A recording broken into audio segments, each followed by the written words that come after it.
The argument for Mexico isn't that Smith & Wesson or the distributors were violating these laws, but that they were aiding and abetting. They were assisting those committing the crimes. Now, one of the methods Mexico claims is aiding and abetting these crimes is the design of these weapons. Because those direct sales, allegations are in this complaint, right? That the manufacturers have basically designed and manufactured a set of weapons with a set of characteristics that are peculiarly useful for criminal activity. Well, and that's where I don't think you would be getting anywhere close. If we simply make our firearms in a way that the general public likes, and we allow whoever wants to buy our firearms, and we know, as in Twitter, that some percentage of them are going to do something wrong, that's not the type of affirmative action that gives rise to aiding and abetting liability. It appears Justice Kagan is assuming that only criminals want certain weapons. Ms. Stetson took this idea a step further.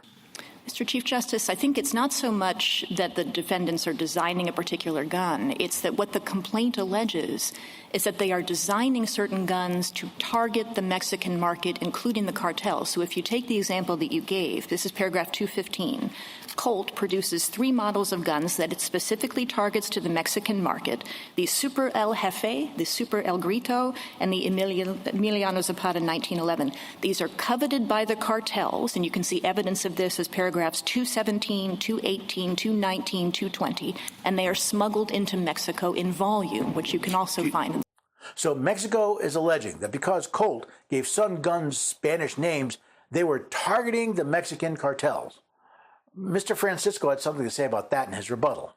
My friend also talked about 3 pistols sold by Colt with Spanish-named firearms. The notion that selling a Spanish-named firearm is what gives rise to joint purpose with cartels under the aiding and abetting statute is as wrong as it is offensive. There are, after all, millions of perfectly law-abiding Spanish-speaking Americans in this country that find those firearms very attractive, and making those firearms available cannot possibly cross the line into aiding and abetting liability. But even if it could, the notion that selling 3 Spanish-named pistols is the proximate cause of cartel violence in Mexico is frankly absurd, and I don't think it comes even close to establishing Twombly's plausibility standard. I'm not sure if this is racist or just a desperate attorney trying to find anything that can support her case. Justice Sotomayor went so far as to lie about aspects of these firearms.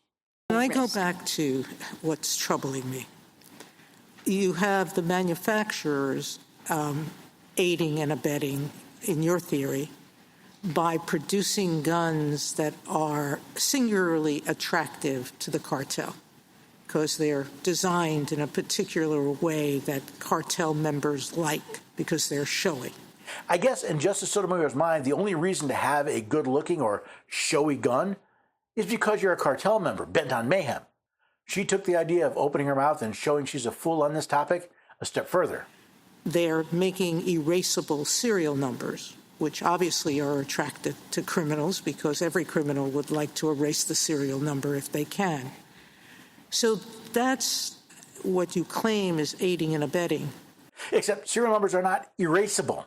If that were true, then any manufacturer or importer could not get a license to do so because federal law requires licensed importers and licensed manufacturers shall identify by means of a serial number engraved or cast into the receiver or frame of the weapon in such manner as the Attorney General shall by regulation prescribe each firearm imported or manufactured by such importer or manufacturer.